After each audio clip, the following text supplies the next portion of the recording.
Hey guys, Xarkun here on the PlayStation 4 with another World of Warships Legends video. In this video, we are Farragutting the Competition in the USN Tier 4 destroyer, the Farragut. I started this game with the intention of attempting to complete the weekly Havoc mission that requires you to get 8 capture ribbons. This was about the 4th match I played in a USN destroyer attempting to complete this mission, and naturally, 4th match in a row, 4th capture the base game mode in a row. And of course, capture the base is not desirable on these missions because you've got 1 base to cap and you need to get 8 ribbons, so what you want is domination. Unfortunately, we did not get a domination mode.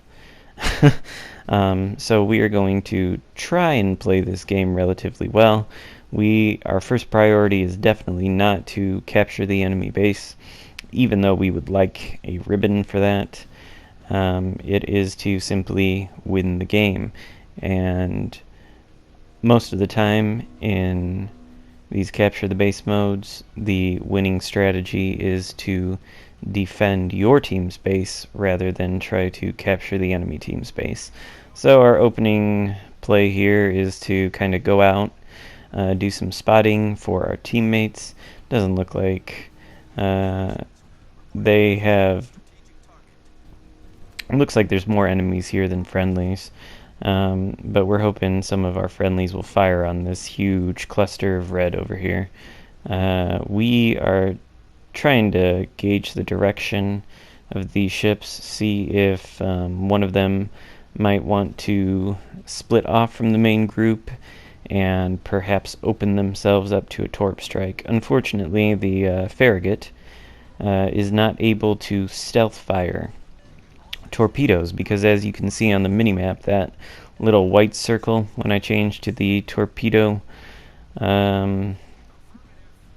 when I change weapons to the torpedoes, the white circle decreases. That's my torpedo range, and that little blue circle is my detectability range. And it looks like the range of the torpedoes is just like maybe, I don't know, half, not even a quarter of a kilometer past my detectability range. So that makes stealth firing impossible unless you are able to get around an island and take somebody unaware, or you're in a smoke cloud and your team is spotting for you. But we decide that there's no way we're gonna be able to get in here, so we're gonna go after this Clemson, and our teammates are requesting fire on this guy, so we're going to oblige them. He's coming around the island here. He detects us. We're in a bad position, so we're gonna try and get into his smoke cloud. While we fire on him, we take some pretty nasty hits there from him and his team. We're going to launch some torps his way. We launch them pretty badly, but we are in his smoke cloud, and we are trying to get away from this situation while also maintaining fire on him. We sail out of the smoke cloud, unfortunately. We are spotted again. We need to take out this guy so we are not spotted. But before we can, we get a nasty hit from one of his teammates over there. I think the Koenig. So that puts us on pretty low health. And that was pretty bad error on our part. We needed to take out that Clemson a lot quicker so he would stop spotting us. But we were unable to do that. But that's okay. Now we're on relatively low health. We are thinking about heading back to our base in order to defend it, because there's still 2 enemy, and there's a smoke cloud. And you can see on the minimap that there is a destroyer last spotted in that general area. And our teammates are calling for us to defend the base, because it is being capped by an enemy destroyer.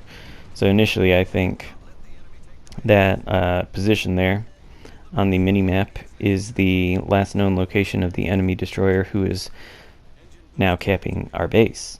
What I don't realize is that there are actually 2 enemy destroyers around here.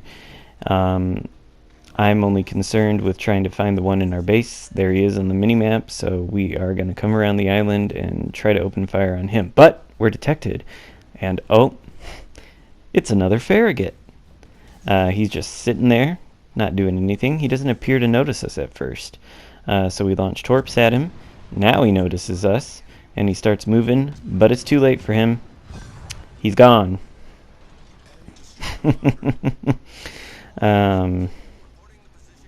Yeah. So now we're swinging around we're trying to get into our base to take out this Clemson, who probably massively overestimated his chances. We get a good hit on him. Launch another salvo, and he's taken out by our teammates. So now all 3 enemy destroyers on the enemy team are dead, and I have 2 out of 3 kills on them. You could argue that first Clemson was mostly killed by my teammates, because he was on pretty low health when I found him, but we finished him off. So, and then of course that Farragut was pretty much entirely my kill. Most of the work's done for you, and if you don't win this, there's something wrong with your team. Too late for that now. I can't wait to start a fresh game now. This guy gets on the mic to express his frustration about something. Not sure what. Unfortunately, he has massively overextended himself and is sailing straight towards the entire enemy team for a suicide run. And he is about to achieve a nice death there. There he goes. So now he's able to start that fresh game that he wanted, free of his terrible friendly team. I'm not sure what his complaint was, but we are the last destroyer on our team, so that gives us the ability to massively influence the outcome of this game. And there are 4 battleships left on the enemy team, and they are all in this location. So we are gonna sail around here, and we are gonna see if we can't give them a couple metallic fishy presents here. But unfortunately, the torpedo range on the Farragut is short. So what I'm intending to do before this screen lag is get over here, launch my torps, slow down immediately, and pop smoke, which I do. Get out a nice spread on these torpedoes, and here is where I make my first critical mistake. I don't notice this Koenig coming around the island 3 kilometers away from me. Could have easily hit him with these torpedoes. There have been no way at this range he could have avoided a spread like the one I sent at his fellow Koenig over there.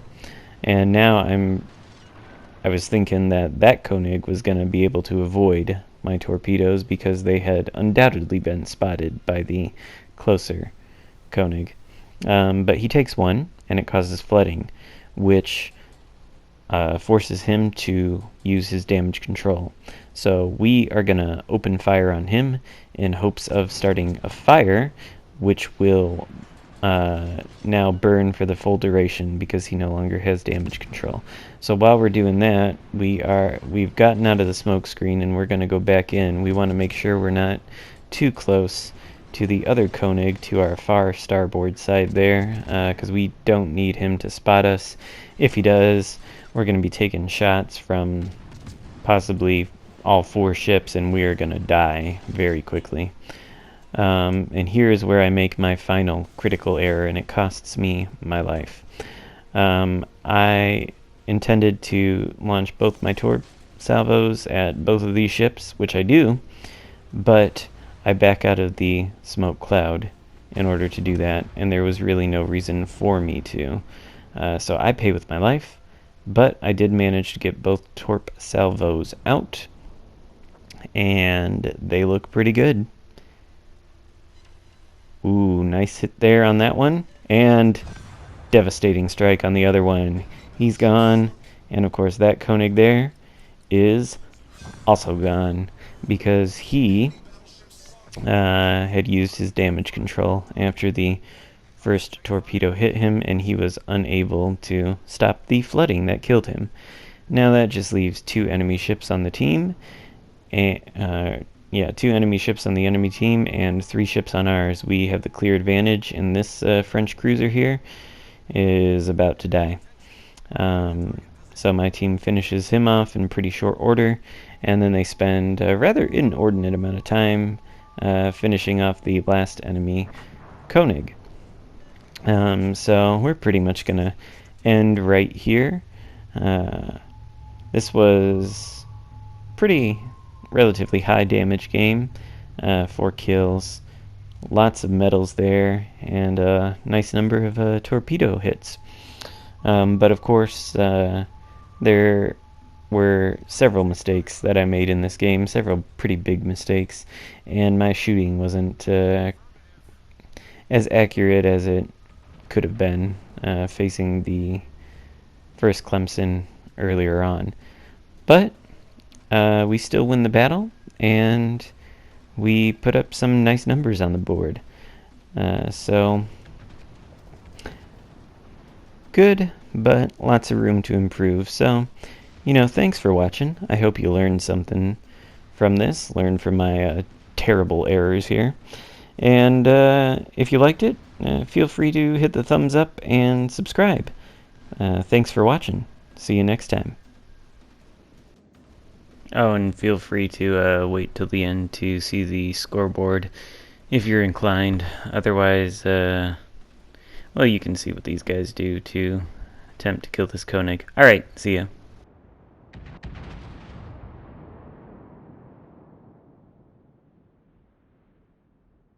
All stations requesting fire on the designated target.